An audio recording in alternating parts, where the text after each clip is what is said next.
Bienvenidos, bienvenidas de nuevo a Praxis TV, programa de la Escuela de Filosofía de la Universidad Nacional de Costa Rica. Hoy, en este espacio que hemos denominado Praxis TV, una extensión crítica, una coproducción con la Vicerrectoría de Extensión de nuestra universidad. Y como ya es costumbre, bueno, excepto el programa anterior que no nos acompañó por otras razones, pero hoy vuelve a estar con nosotros y con nosotras acá Carmen Monge, co-conductora de este espacio y asesora académica de la Vicerrectoría de Extensión. ¿Cómo estás, Carmen? Como siempre, Esteban, un placer enorme estar en este espacio de tanto valor para quienes promulgamos y quienes ponemos nuestras esperanzas en una extensión crítica. Un placer enorme estar aquí junto a ustedes dos. Buen día. Gracias, Carmen. Y igualmente, un placer que volvamos a compartir en este espacio, como lo hacemos una vez al mes. Y para el día de hoy, para conversar sobre el tema que tenemos el día de hoy sobre economía solidaria y feminismo, vamos a conversar con Alejandra Bonilla Leiva, agrónoma con un posgrado en desarrollo rural y bueno, académica de nuestra universidad, extensionista de nuestra universidad. ¿Cómo está, Alejandra? Muy bien, un saludo para ustedes y muchas gracias por esta invitación. Realmente es una muy buena oportunidad para dar a conocer parte de lo que he estado haciendo y también de mis reflexiones sobre el quehacer en la universidad. Y me parece muy rico esto de podernos encontrar por acá y poder pues, dialogar un poquito. Y bueno, es un gusto, un gustazo. Alejandra, muy bienvenida a este espacio. Muchísimas gracias. Es un honor para nosotros tenerte acá. Bueno, desde la Vicerrectoría de Extensión destacamos justamente esa labor, ese liderazgo extensionista que has conseguido y esas acciones que has desarrollado no solamente son a nivel de la Universidad Nacional, sino también con procesos interuniversitarios que conocemos desde el apoyo de convocatorias con fondos del sistema del Consejo Nacional de Rectores. Y ahí has encadenado no solamente, podríamos decir que una disciplina, sino integras la Escuela de Ciencias Agrarias, el Instituto de Estudios de la Mujer y más recientemente formas parte del equipo del programa interdisciplinario costero del Instituto de Estudios de la Población de IDESPO de la UNA. ¿Qué podríamos decir? Programas que son los que logran mayor trayectoria en extensión universitaria de la Universidad Nacional. Precisamente este trabajo que has hecho te permitió en el 2012 tener la distinción de académica y recibir el mérito de extensionista destacada en la gestión de don Mario Oliva. O sea que estoy diciendo que sí hay todo un proceso de trabajo de más de 2 décadas que se ha venido acordonando y que te lleva a tener procesos con mucha fortaleza desde perspectivas críticas, participativas y transformadoras, que es justamente el espacio que queremos tener aquí. Entonces encontramos procesos que integran feminismo, agroecología, derechos de la mujer, siempre bajo esa sombrilla de proyectos de extensión universitaria. Y bueno, por eso es que te tenemos con nosotros, porque quisiéramos aproximarnos a esos antecedentes del vínculo que has conseguido con mujeres del campo, la tierra, los derechos, el cuerpo como territorio y la expresión. Entonces, con este preámbulo podríamos iniciar con que nos cuentes cómo y por qué inician estos proyectos con mujeres del campo y quiénes han sido las protagonistas de esas iniciativas, ya sean grupos organizados o mujeres a nivel individual, y en qué parte del país han trabajado. Un placer enorme recibirte. Gracias. Gracias. Bueno, siempre es rico como mirar para atrás y ver, y esta oportunidad me lo permite y me puse a pensar un poquito para atrás. Ya en el 2006 habíamos iniciado fuera de la universidad un trabajo sistemático, facilitando procesos organizativos de mujeres del campo. ante la inexistencia de formas organizativas exclusivas y propias de las mujeres del campo. Tenemos que decir que en el 2006 estábamos en la antesala del movimiento social contra el Tratado de Libre Comercio. Entonces, es un momento importante, significativo. Inclusive hoy sobreviven algunas formas organizativas en el país del movimiento social que se originaron en el marco de la oposición al Tratado de Libre Comercio, y me parece que es un antecedente fundamental para ubicar esto. En ese entonces, ¿verdad? Les decía, ya habíamos empezado como a facilitar este proceso de organización. Las mujeres del campo no tenían ninguna organización propia, ¿verdad? Desde su sentir, desde su quehacer, y habíamos empezado a facilitar que se encontraran.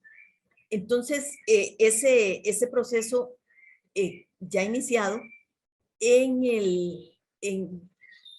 ese, podríamos decir, 2007, porque cómo se convierte esto y cómo lo llevamos ahí al interior de la universidad y al interior de las universidades públicas, me parece también importante. Habíamos establecido una coordinación con la ingeniera Nancy Hidalgo Gittel del Instituto Tecnológico, y iniciamos un proyecto regional que fue el primer proyecto de extensión en el que yo estuve, y posteriormente habíamos realizado un gran foro con mujeres del campo para analizar precisamente el impacto del Tratado de Libre Comercio en la Universidad de Costa Rica. Y habíamos invitado en ese momento a la vicerrectora de extensión de acción social, que es como se denomina en la Universidad de Costa Rica. Y para entonces yo no tenía un proyecto en la UNA, pero estaba en coordinación con estos espacios. Y la doctora Ana Ruth Bonilla había venido trabajando con proyectos de procesamiento de frijoles, dada la bondad alimenticia de las leguminosas, y solicita apoyo a la vicerrectoría de la Universidad de Costa Rica. Ella estaba ubicada, ya está jubilada, pero estaba ubicada en el Centro de Investigación de Tecnología de Alimentos de la Universidad en Ciencias Agroalimentarias en la Universidad de Costa Rica. Y solicita apoyo a la vicerrectoría. En ese entonces estaba doña María Pérez al frente de la Vicerrectoría de Acción Social, y solicita apoyo a María para llevar el procesamiento de los frijoles al campo. Y la misma vicerrectoría, yo no trabajaba en la Universidad de Costa Rica, pero la vicerrectoría ya había conocido parte del trabajo que estábamos haciendo y la remite al esfuerzo organizativo que ya veníamos haciendo con mujeres del campo. O sea, le dice, vaya, busque en ese espacio, porque habíamos estado ya haciendo estos foros en la Universidad de Costa Rica, inclusive solicitando auditorios. Y valga decir que es mi hermana, pero ella fue a la universidad primero y la universidad la mandó a que me buscara a mí. Entonces fue muy simpático porque yo no estaba en su agenda. Y posteriormente, y gracias a la iniciativa, decía, de la ingeniera Hidalgo Gittel, del Instituto Tecnológico de Costa Rica, iniciamos el primer proyecto con ARE que presentamos. Lo trabajamos por ahí del 2008, empezamos, y ya en el 2009 lo presentamos y inició la ejecución con muy buena calificación en el 2010.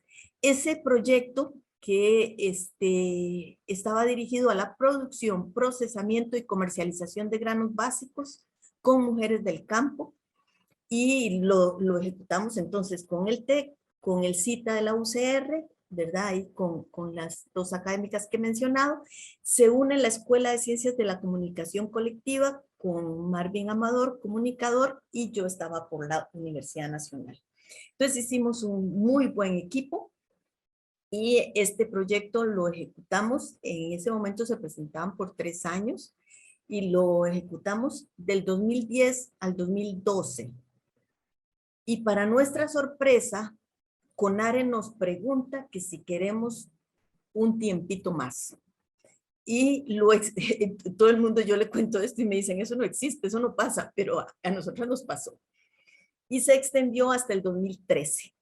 Entonces, en ese momento fuimos haciendo esta relación y voy a permitirme compartir un par de imágenes para ilustrar un poco parte de lo que hicimos en este primer proyecto, que bueno, nos llevó un tiempito más, pero hicimos, yo diría que estas son características fundamentales. Bueno, podría hablar además de que ay, ¿por qué no me lo abre? Ya.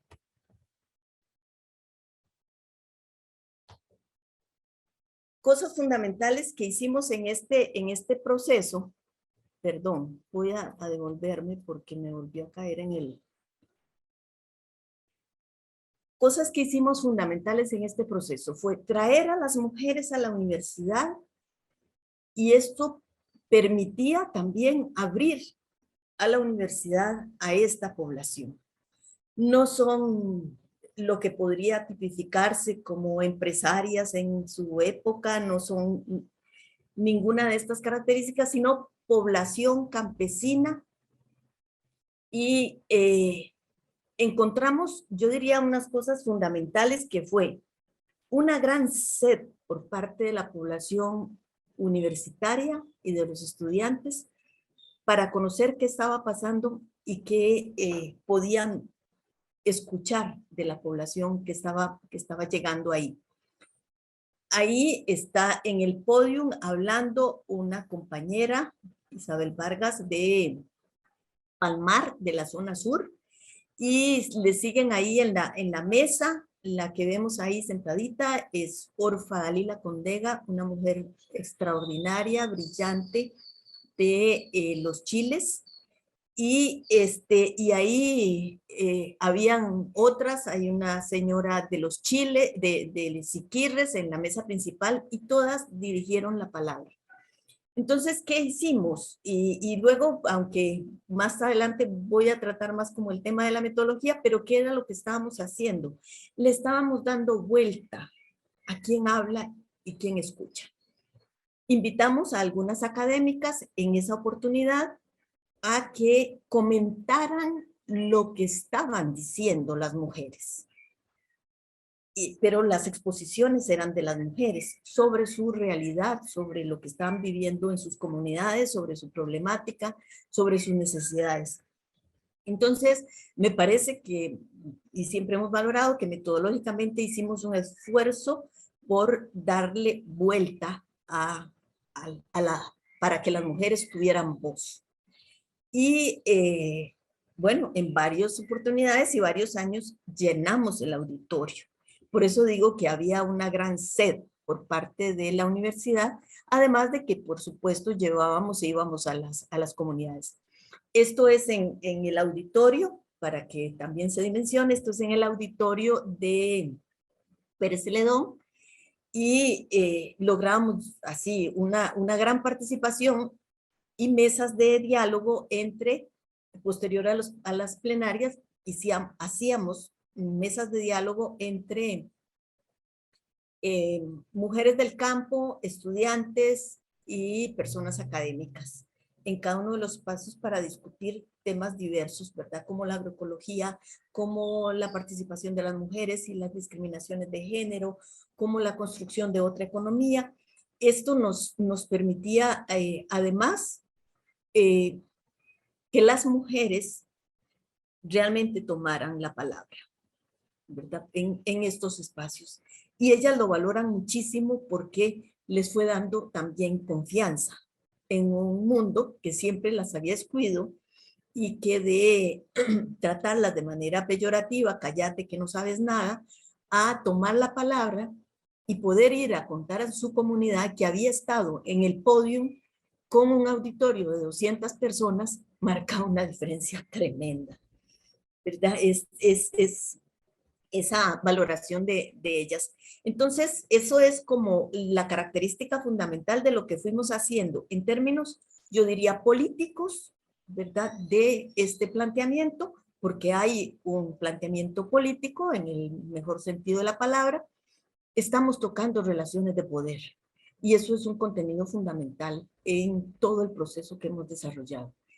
Y por otro lado, esto que es parte de la propuesta, bueno, a raíz de esta actividad y de esta participación con ustedes, por supuesto me fui a ver fotos, tengo miles de miles, y esto es parte del proceso, les decía, este primer proyecto tenía varios componentes, y uno era la producción en campo de granos básicos, vinculado a la producción en manos de las mujeres, el fortalecimiento también de la producción de alimentos fundamentales para la vida de las comunidades, que seguimos defendiendo, y hoy con la pandemia, como dicen las compañeras, nos dio la razón, y la pandemia, ellas dicen, ante la pandemia yo me di cuenta que nos habían estado preparando por años para esto. Y bueno, yo no me siento clarividente, pero con estas afirmaciones de las compañeras en la producción de alimentos nos resulta importantísimo esta valoración. Ese componente en campo, ¿verdad? La resistencia, y luego voy a hablar de otros elementos como la defensa de las semillas. Pero además estaba el procesamiento y este trabajo que había mencionado, que había desarrollado la doctora Ana Ruth Bonilla, en el Centro de Tecnología de Alimentos, lo vinculamos con este trabajo de campo con las mujeres organizadas. Ahí están en una sesión podríamos llamarle transferencia de tecnología o ¿verdad? De capacitación en la elaboración de estos productos que habían sido desarrollados y que se pusieron al servicio de la red de mujeres rurales mediante un convenio que bueno, también fue difícil, y todo el procedimiento legal, entramos en otra materia que no es la mera producción en campo, sino este proceso del convenio para poder desarrollar estos productos en campo. Y ella había elaborado esto que son galletas dulces de frijoles y arroz. Posteriormente se elaboraron unos palitos que tienen la marca Pinto Chips. Las dos marcas están concesionadas a la red de mujeres rurales para la producción de estos productos, tanto de las galletas dulces como de los palitos de frijoles y arroz. Alejandra, sí. Vamos a dejar de compartir pantalla un momento y vamos a hacer el primer corte del programa.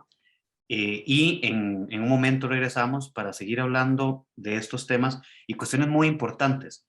Este elemento que vos mencionabas de ese fondo político que tiene el proyecto, y muy importante, algo que en algún momento hemos insistido, se ha insistido en varios espacios, y es facilitar espacios para brindar la palabra, para que las personas asuman de nuevo ese derecho que se les había negado por mucho tiempo, se les ha negado por mucho tiempo, ¿verdad? Que es que se les ha silenciado, ¿verdad?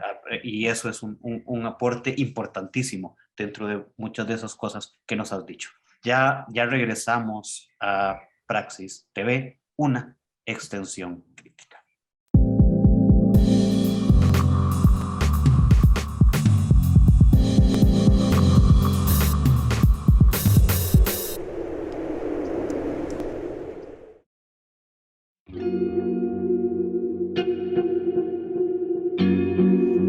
¿Te has preguntado alguna vez qué es la filosofía?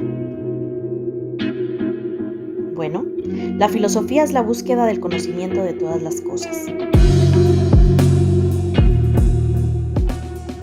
del mundo, de la naturaleza, del ser humano.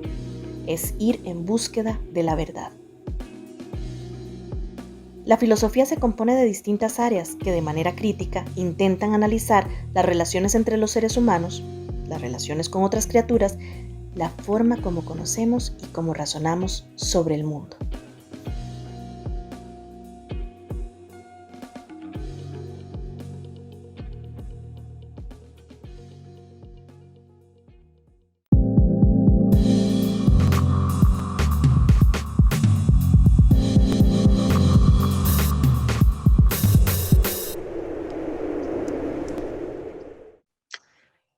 Bienvenidos, bienvenidas de nuevo a Praxis TV, una extensión crítica. Coproducción de la Escuela de Filosofía de la Universidad Nacional y la Vicerrectoría de Extensión. Hoy continuamos conversando con Alejandra Bonilla Leiva sobre este tema de economía solidaria y feminismos. Y bueno, como es costumbre, conversando también acá en la coconducción con Carmen Monge. Carmen, vos tenías unas inquietudes y unos elementos importantes que quisiéramos entonces empezar por ahí este segundo bloque. Gracias por la palabra. Definitivamente el proceso que ha desarrollado, bueno, interuniversitario, como lo estamos viendo, que rompe no solamente con disciplinas, sino que integra instituciones, institucionalidad pública, educación pública, universitaria costarricense, conectando con mujeres, en este caso mujeres rurales, mujeres del campo. Alejandra pone el dedo en la llaga, como decimos aquí popularmente, nos pone el desafío de cómo tener una universidad puertas abiertas. Cómo cambiar los roles de quién habla y quién escucha.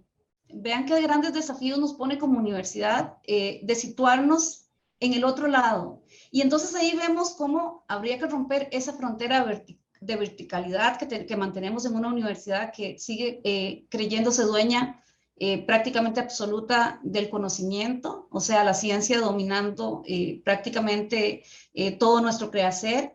Vemos cómo tenemos que imponer valores como la humildad para poder aceptar que ellas tienen que enseñarnos algo y tienen conocimiento valioso y requieren un espacio para que conformen a nuestros estudiantes, pero también que nos dirijan a nosotros para tener una universidad pertinente y con una postura necesaria y que pide que desea el pueblo. Y también vemos elementos de justicia epistémica. Y ahí Alejandra usaba un término de el cállate que no sabes nada. ¿Cómo tenemos que romper con ese imaginario que tenemos como universidad? Y ahí también, bueno, vamos a pasar y ya yo conecto también, por ejemplo, sobre cómo la mujer ya no solamente es reproductora y cómo cuida de esas vidas que trae y de esas vidas que tiene a su alrededor, sino también cómo cuida la tierra, cómo cuida los granos, cómo cuida el sustento, cómo cuida la salud. Y ahí entra la seguridad alimentaria, el poder que tenemos nosotros de transformar un contexto para la vida. Entonces, ahí ya entra también la doble hermenéutica que siempre hemos hablado en estos espacios, que la llama Gustavo Meneses, la doble hermenéutica de qué da la universidad y qué da la comunidad, porque no solamente es que ellas trabajen, sino que mira que aquí empezamos a encadenar todo lo agroalimentario, toda la agroecología, digamos, todos los recursos, la economía con otra lectura. Entonces yo aquí entro con mis cuestionamientos sobre qué logros hemos alcanzado, qué logros ¿qué logros ves, Alejandra, a nivel de mujeres, a nivel de familias, a nivel de universidad y como país? ¿Cómo un proceso extensionista aporta en estos ámbitos? Gracias. Bueno, y por dicha que los separas ahí como a nivel de mujeres, a nivel de familias, bueno, ellas se reconocen como sujetas de derechos a partir de estos procesos. Yo tengo una anécdota que he referido muchas veces cuando en un taller, hace ya muchos años, iniciando este proceso, pregunté que cuáles derechos tenían las mujeres y una señora con mucha propiedad para ella me dijo, ¿cuáles mujeres, las casadas o las solteras? Eso a mí me marcó y yo le dije, ¿por qué? Y me dice, porque las casadas ya no tenemos derechos, porque nuestros maridos deciden. Es esta anécdota tan fuerte, por supuesto que me daba pautas para trabajar y para hacer muchas cosas, pero esto se traduce también en lo que ellas dicen y refieren. En este momento, bueno, no estoy con un proceso en OSA, pero sigo colaborando con la Red de Mujeres Rurales y recientemente he hecho algunos talleres y las mujeres después de 2 años de no estar en el campo se han vuelto a encontrar y hemos hecho algunos encuentros regionales. Y ellas, dentro de las cosas que refirieron, inclusive la semana antepasada y algunos encuentros que hemos tenido, refieren que ellas cambiaron sus vidas, que ya no viven la violencia, que ya no toleran que no se les permita salir, que ellas tienen sus proyectos, que ellas pueden decidir, y ahí está vinculado precisamente con parte de este marco, ¿verdad? De esta lectura teórica también y epistémica de qué estamos haciendo, ¿verdad? En este proceso.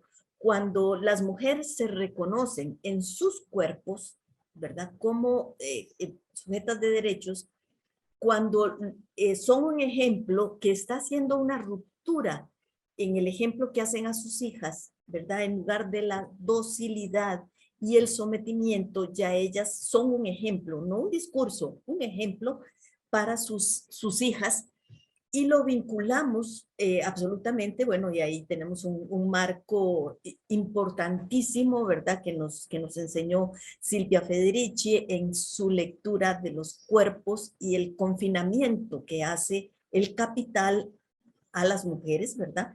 Y la importancia que tuvo el confinamiento de las mujeres y las fabriquitas de mano de obra para el desarrollo del capitalismo, nos permite entender inclusive el confinamiento que hoy se promueve desde las iglesias en todas las zonas alrededor de las plantaciones de monocultivo. Es decir, ahí está, ¿verdad? Es las mujeres al servicio de la plantación, alimentando, cuidando, curando, para llevarlos. Entonces, en estos procesos, ¿verdad? Las mujeres han cambiado, se han transformado, toman la palabra, hablan.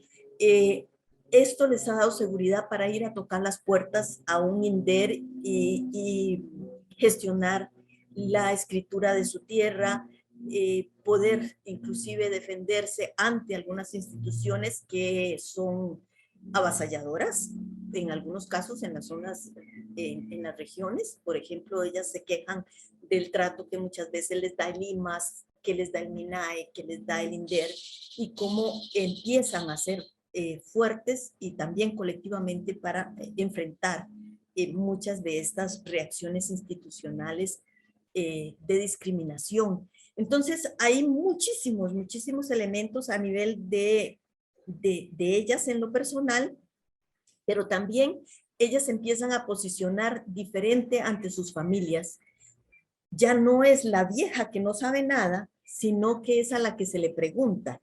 Es la que le ayuda a los nietos a hacer la tarea porque sabe de ecología, porque sabe lo que está pasando con la contaminación. Es un referente, se convierte y se posiciona de otra manera a partir del conocimiento. Y por supuesto que esto es feminismo, ¿verdad? Esta transformación que están haciendo las mujeres en términos de su posicionamiento y en su comunidad también, ¿verdad? En las asadas, en las asociaciones de desarrollo, empiezan a participar de otra manera. Entonces hay una serie de relaciones que van tejiéndose y van cambiando con una perspectiva diferente y que es también marco en el que nos movemos. Es una economía para la vida. Es una economía que no tiene al mercado en el centro, sino que tiene la vida en toda su integralidad, la vida siéndonos y situándonos como parte de esta naturaleza, buscando un equilibrio, rompiendo inclusive esta destrucción permanente que nos viene haciendo pues el sistema. Ahí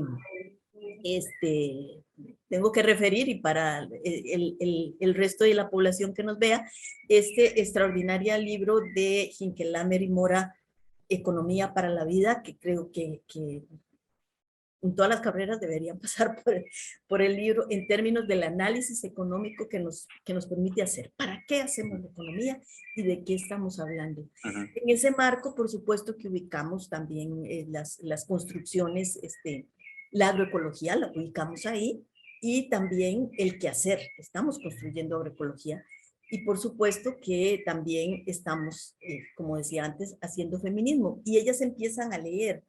Esa palabra yo la oía, pero me confundía, decían ellas. Pero cuando leemos con ellas, que lo que están haciendo es feminismo porque están conquistando derechos, entonces empiezan a tener también un manejo conceptual y tienen derecho a ese manejo conceptual también, no solamente a ir y sembrar. Entonces empezamos a relacionar, por eso es un ir y venir constantemente. Y voy a compartir un par de imágenes para mostrar un poquito parte de las relaciones de lo que estamos haciendo en esa dimensión de las ganancias. Cuando decimos que estamos, ahí he puesto tres cosas, tres imágenes. Una es el procesamiento. Hicimos un acompañamiento a las mujeres de los chiles para el manejo de un CEPROMA y tuvieron que, digamos, tener la lucha ante el mismo IDA, que era en ese momento, para que estuviera en manos de las mujeres el procesamiento de los granos. Porque se partía de que ellas no podían hacer ese procesamiento en una pequeña planta de procesamiento y fue un proceso muy importante. Y además el fortalecimiento de la producción de granos. Por otro lado, la producción de gallinas ha sido muy importante porque no es solo la producción de gallinas, sino el conjunto, pero además ubicando que la producción de gallinas y de huevos, que son proteínas de alta calidad, sin necesitar grandes extensiones de tierra y ha estado tradicionalmente en manos de las mujeres. No solamente porque es producción de huevos y de gallinas, sino porque además tiene eso, una conversión de la biomasa vegetal en proteína de muy alto rendimiento y ha ido aparejada de la defensa del derecho a producir, en muchos casos teniendo que enfrentar al servicio SENASA, ¿verdad? Que tiene una persecución a la producción de patio. Y ahí empezamos a tratar también de nuevo temas políticos, ¿verdad? ¿Quién y en manos de qué? Las mujeres han tenido que luchar por seguir manteniendo, porque hay diversidad genética en esta producción que hacen las mujeres, que hay un ciclo que redimensiona, ¿verdad? Desde las excretas de las gallinas a la compostera, a la producción, pero también a la alimentación. Como solemos decir en el campo con ellas, las gallinas casi que se alimentan solas y producen proteínas. Es casi una magia, ¿verdad? Entre las lombrices, lo que escarban, pero eso tiene que estar concebido sin agrotóxicos, sin incendios dentro de la parcela, ¿verdad? Sin quemas, y con una diversidad donde en términos cíclicos las frutas, los pejibayes, ¿verdad? Entran a jugar en la alimentación. Entonces, y bueno, podría hablar también mucho rato de esto, pero son los ciclos que permiten dimensionar la alimentación de otra manera y el papel que juegan dentro de la unidad campesina, o bueno, aquí se suele diferenciar campesina e indígena. Y por otro lado, a nivel nacional, que también estaba la pregunta y he puesto esa, tengo miles de fotografías de altares a las semillas en diferentes encuentros, en diferentes espacios, pero parte de este proceso, y ya que estábamos refiriendo, esta politización de lo que se está dando y esto que podríamos llamar resistencia ante el despojo de los bienes comunes de la población en campo, terminando el gobierno de Luis Guillermo Solís, se emite un decreto que obligaba al registro de las semillas que van a ser comerciadas, no importa si son 2 kilos o si es una gran empresa semillera, y hemos argumentado el impacto que esto tendría en la disminución de la producción, en tanto las familias campesinas, y en este caso de manera particular las mujeres, no van a poder registrar por costos,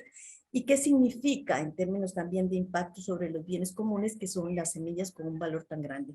Entonces acompañamos el proceso para presentar un recurso contencioso administrativo contra el Poder Ejecutivo y contra el Ministerio de Agricultura. Y lo ganamos. Esto es muy importante. Por un lado, llevó a las mujeres también a que analizáramos los proyectos, en este caso el decreto, en términos legales, qué significaba, qué implicaciones tenía. Entonces todo un proceso de reflexión sobre el tema, pero también al emprender una acción y era muy novedoso para ellas, muy retador, ir al tribunal a entregar el recurso contencioso administrativo y estando en pandemia, el tribunal resuelve y nos da la razón.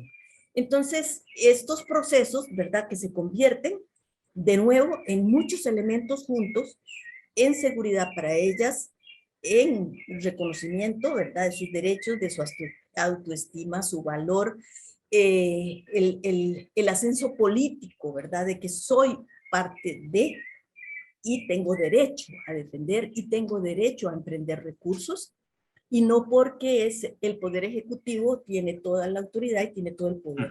Entonces nos junta rupturas, ¿verdad?, a nivel nacional, y ha significado un espacio importante. En este momento hay un proyecto de ley en la Asamblea Legislativa en la misma dirección. Y por supuesto que nos asusta mucho y nos preocupa mucho, y sirva este espacio para llamar a la comunidad académica a que se pronuncie en contra de este proyecto de ley que obligaría al registro de las semillas de toda la población indígena y campesina que quiera vender semilla. Alejandra, vamos otra vez a dejar de compartir pantalla un momento. Ya tenemos que hacer el segundo corte, pero hay un tema acá que tal vez a la vuelta podamos conversar, y es el papel que se juega en este diálogo de las comunidades con la universidad, precisamente en estos procesos de empoderamiento político, porque es muy importante que muchas de las críticas que vienen de algunos sectores hacia las universidades van precisamente en que no les es conveniente muchas veces estos procesos de empoderamiento, y quieren visibilizar o quieren hacer ver que el aporte de la universidad nada más debería ir dirigido a un desarrollo económico de mercado, que es precisamente el que vos has señalado que no es el centro de procesos de este tipo. Y procesos de este tipo que terminan siendo incómodos para algunas personas, precisamente porque tienen la capacidad de empoderar a las poblaciones, de trabajar en diálogo con las poblaciones y, en casos como el que señalabas anteriormente, de frenar iniciativas que son nocivas para las poblaciones. Entonces, hay un elemento importantísimo en el agenciamiento de las comunidades en la defensa de sus derechos. Y esto es muy importante de mencionar. Entonces, vamos a hacer una breve pausa y ya regresamos para seguir conversando de este tema. Esto es Praxis TV, una extensión crítica.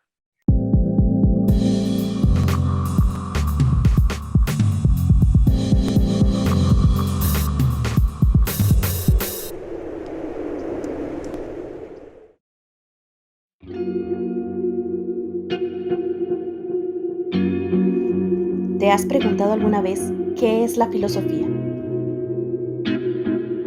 Bueno, la filosofía es la búsqueda del conocimiento de todas las cosas,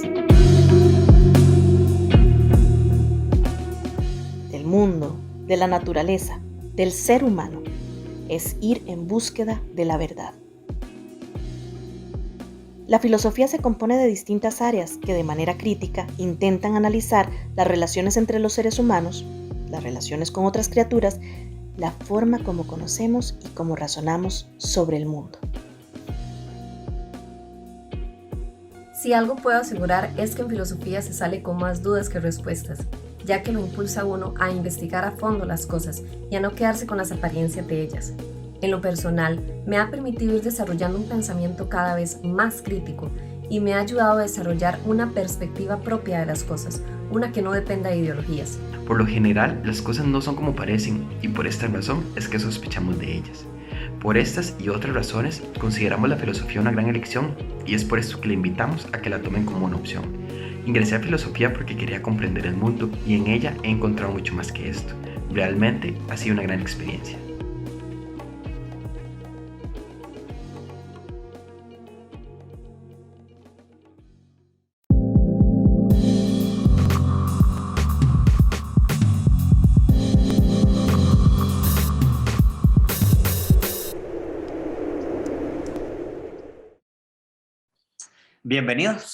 Bienvenidos de nuevo a Praxis TV, una extensión crítica.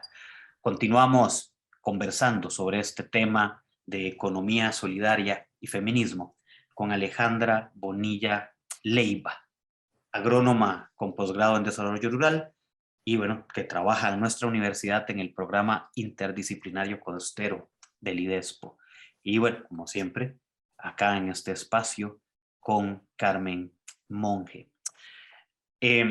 Alejandra, terminábamos el bloque anterior hablando un poco sobre esa incidencia política que se tiene y además ese trabajo donde el rol de la universidad no es ese rol mesiánico que en algunos momentos se le ha asignado, no es ese rol asistencialista, sino más bien es un rol de trabajo conjunto con las comunidades, donde el agenciamiento de la defensa de los derechos no viene de la universidad, sino se desarrolla en ese diálogo y proviene de las comunidades mismas, de las personas mismas, y no solo esos derechos amplios en términos políticos, sino también particulares. Y este tipo de trabajo, no sale barato, vamos a decirlo de esta manera. Siempre se presentan obstáculos a la universidad y internos a la universidad y externos. ¿Qué obstáculos se han enfrentado y cómo hacerle frente? Porque eso es un tema importante a la hora del desarrollo de procesos de extensión. Los obstáculos siempre van a aparecer, ¿verdad? Y un proceso de extensión tan crítico como el que vos has ido desarrollando siempre va a presentar obstáculos y muchas personas al momento de no tal vez pueden desesperarse o incluso decir es que con quién hablo, cómo puedo saber, etcétera. O sea, cómo enfrentar también esos obstáculos e irlos llevando a cabo como extensionista, pero además de cómo has visto la experiencia a la hora de ver el trabajo con comunidades al respecto. Y qué importante también mencionarlo por acá, poder en algún momento tener un espacio con estas personas que vos mencionas, que puedan conversar directamente con nosotros y con nosotras en espacios de este tipo. Alejandra. Gracias. Bueno, creo que Esteban lo ha resumido muy bien. No sale barato. Yo tengo claro que tengo una posición crítica, ¿verdad? Que difiero de las propuestas globales que siguen dirigiendo el planeta y que están muy posicionadas políticamente en este país. Y yo tengo claro que difiero. Y tengo claro también que mi posicionamiento es importante y hago y actúo de acuerdo a lo que considero que debo hacerlo. Ahí podemos entrar en la materia de la ética, ¿verdad? ¿Qué hacemos? Pero también de la ética universitaria. ¿Qué hago yo en las comunidades?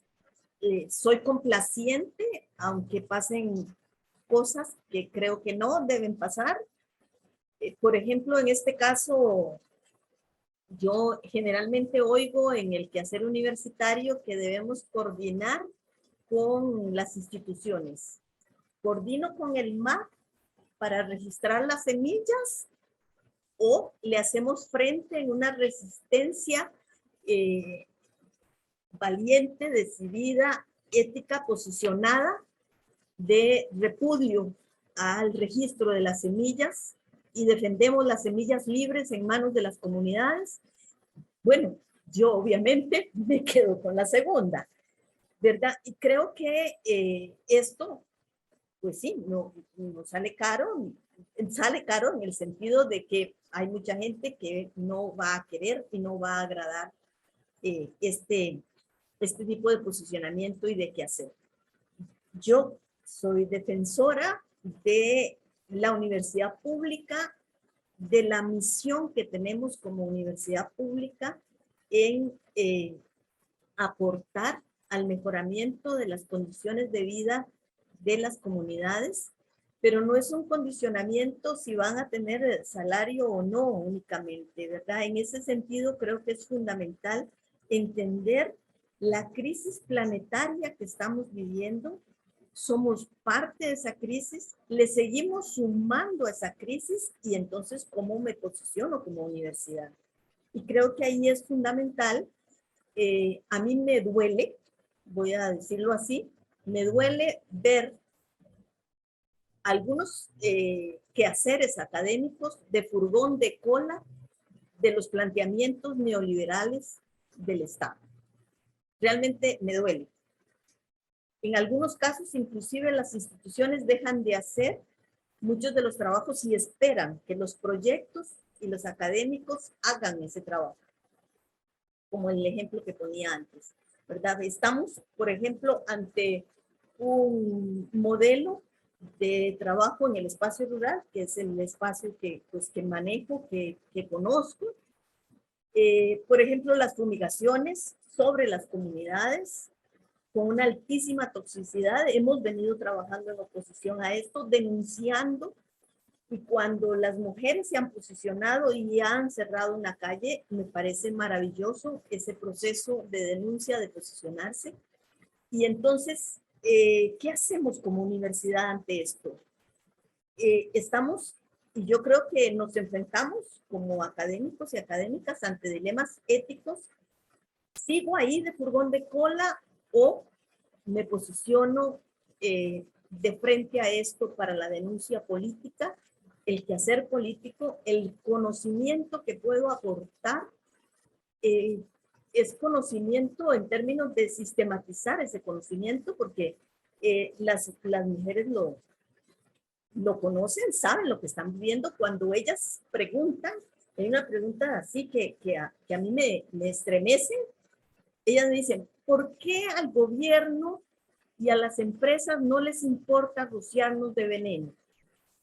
¿Por qué no les importa que nuestros chiquitos lleguen con el uniforme lleno de gotas amarillas del veneno que se les rocía cuando van para la escuela y cuando regresan? ¿Es que nosotros somos menos personas? Entonces, bueno, eso a mí me llama. Eso a mí me interpela en el trabajo universitario. Y creo que ahí es importantísimo lo que tenemos y lo que podemos hacer. Porque estamos llamados como universidades a irradiar planteamientos críticos. Y eso, decíamos antes, no es barato. Pero creo que hay que hacerlo. Y ir cambiando este confort, ¿verdad? De que entonces, bueno, yo tengo salario y estoy aquí, solo busco si me van a dar la propiedad y me quedo ahí en ese estado, o realmente aporto a este reconocimiento de conocimientos que tienen las comunidades, sistematizar esa información que tienen en un diálogo horizontal, ¿verdad? Sin creerme que sé más, pero que también debo criticar a la universidad y debo criticar este quehacer. Por eso la apertura con la que inicié esta conversación fue las mujeres hablando, ¿verdad? Hablando de su realidad. Entonces, hay cosas en las que creo que hemos avanzado a lo largo de esto, pero y pues agradezco que pude hacer esto. Alejandra, una consulta. Me surge cómo conectar la docencia con este proceso. O sea, porque estamos hablando de una transformación que se nos que, digamos, que emerge de la sociedad hacia nosotros. Y ahí encontramos toda la puesta en valor, digamos, de todos los valores, de todas la significancia que tienen acciones y el desarrollo de las personas, la vida de las personas, cómo quieren la vida de las personas, cómo aspiran ellos ser y hacer. Entonces, claro, ellos nos nutren. Entonces, ¿cómo han logrado, cómo tenemos que lograr nosotros, cómo tenemos que transformar la universidad para que podamos tomar ese conocimiento, ese saber, toda esa cosmovisión que existe en el contexto y bañarla, traerla a la universidad para que conforme a todo el estudiantado y también ellos lleven estos valores en su profesionalismo. Esa ética tenemos que enseñarla, no es una ética que solamente tiene que tener el profesorado, sino es una ética que tenemos que tener todos los profesionales que estamos ejerciendo un puesto en cualquier lugar que estemos. Entonces, ¿cómo hacemos para que la universidad se transforme? Bueno, es una pregunta muy difícil. Siempre tratamos de poner en contacto a la población con estudiantes. Tuve la fortuna a lo largo de todos estos proyectos de extensión interuniversitarios de contar con estudiantes que no estaban haciendo horas asistente, no tenían ningún reconocimiento, no tenían otra forma más que estar ahí. En algunos de estos foros que llenamos el auditorio y tuvimos gente sentada hasta en la alfombra, de la gente que tenía, decía antes, esa sed, tuvimos en algunos momentos 20 estudiantes trabajando para la preparación de un foro, sin que fueran horas asistentes. Y estudiantes de ambientales, de filosofía, de sociología, de historia, de educación, de agrarias, estudiantes que se regaban la voz entre ellos y ellas para llegar a ser parte de estos eventos. Y eso, pues, para mí era una satisfacción tremenda. Muchos y muchas se quedaron siempre trabajando desde este compromiso ético. Acá Esteban debe conocer a María Laura Stephen, amiga cercana con su quehacer, fue asistente del proyecto, de los proyectos durante varios años, muy comprometida con este quehacer. Hoy está haciendo su posgrado en Brasil, y así hay gente que siempre, ¿verdad? Y que nos comunicamos y que llaman y que aportan, que desde la lectura de lo que está pasando con el agua. Entonces hay mucha gente que yo siento que le tocó, ¿verdad? Le tocó en lo interno, en este compromiso como persona, un compromiso social, y entonces ahí se logró, como decía Carmen, bañarse en esto, ¿verdad? Llenarse de esto. Y tratamos de esta relación con el campo. Voy a contar una anécdota que también me impresionó. Una vez llevé de gira a un grupo grande de estudiantes y después de la gira, en la siguiente clase, una estudiante me dijo: profesora, usted sí que es grosera. ¿Por qué? Le dije yo. Me dice, porque nos llevó a ver esa condición de las comunidades y de las mujeres en el campo. Y después yo no podía dormir por la pena que me daban. Entonces, bueno, estas son experiencias que nos marcan como docente.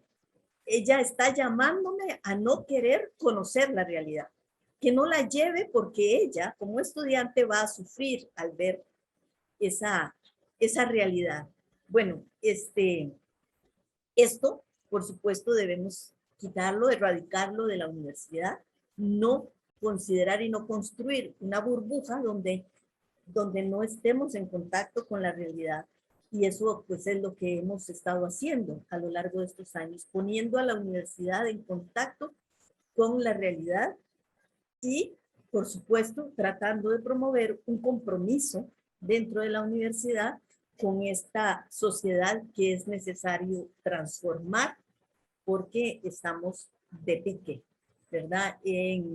No solamente como sociedad costarricense, sino en esto que llamamos crisis planetaria, y ahí tenemos que ubicar este quehacer de las mujeres, que yo creo que sin ser esencialista, no es que las mujeres per se tengan la posibilidad de hacer una lectura mayor de lo que está pasando a partir de lo que sienten, sino que tienen menos camino que devolverse, porque han mantenido unas relaciones de economía mirando la vida.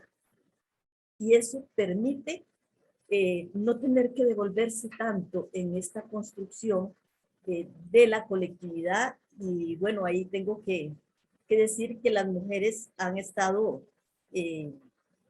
defendiendo, y voy a pasar un par de imágenes del final que tenía. Me tuve que brincar un montón porque la conversación ha sido muy, muy intensa, pero quiero terminar con estas que son los avances de las mujeres en sus posibilidades de expresión y lo que esto constituye, ¿verdad? Como parte de estas rupturas políticas, las mujeres dando declaraciones. Aquí están en un programa de radio en vivo, transmitiéndose desde debajo de un árbol, en una actividad que teníamos en campo, donde están participando y dando declaraciones, pintando. Este es un mural en una de las panaderías que se construyeron en el proceso de la elaboración de las galletas de frijoles y arroz, y que constituye pues un medio de expresión también, con la compañera Olga Coronado de la UNED, que fue parte de este proyecto. Y las mujeres, sobre todo, quiero rescatar esto, que es el derecho a organizarse. Ahí está encerrada muchísimas cosas, ¿verdad? El derecho a poder hablar, el derecho a reconocer derechos, el derecho a manifestarse, el derecho a acuerparse, a ser parte de ese conjunto. Esta es una reunión de mujeres,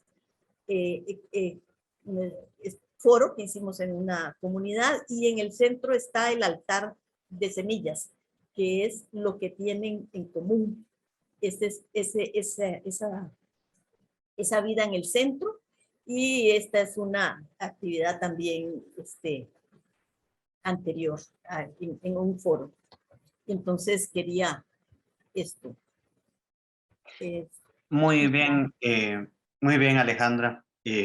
Bueno, se nos fue el tiempo, pero agradecerte muchísimo el que nos hayas acompañado en este espacio y poder conversar de este tema tan importante, no solo de los proyectos como tal, sino realmente de toda esa historia, de todo ese impacto, de todo ese trabajo, y esta reflexión ética hacia el final, que es tan importante a la hora de pensar no solo qué tipo de universidad, qué tipo de sociedad es la que queremos formar, hacia dónde queremos dirigirnos.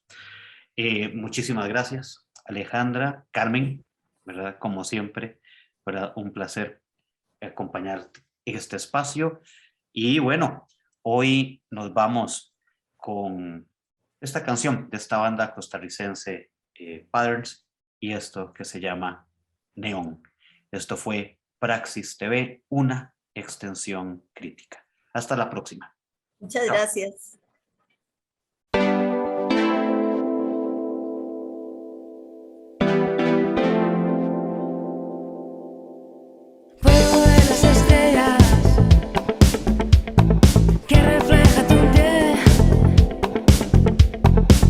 Siempre con ellas,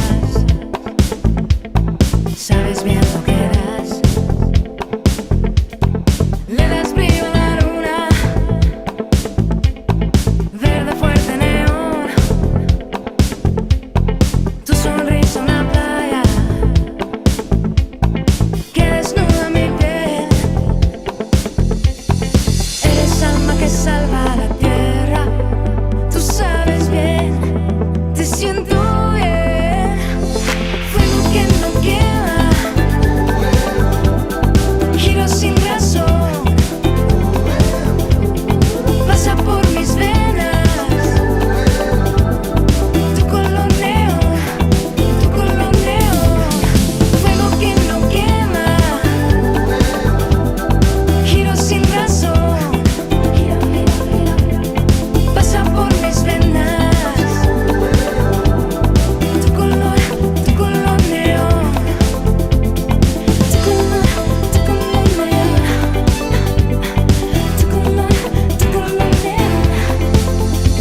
Vienes de otro planeta, sabes a dónde vas. Se refleja en tus ojos, verde fuerte neón. Te diluyes el viento, pasa sobre mi piel. Eres alma que salva la tierra, eres luz que proyecta su voz. Bailas al soñar.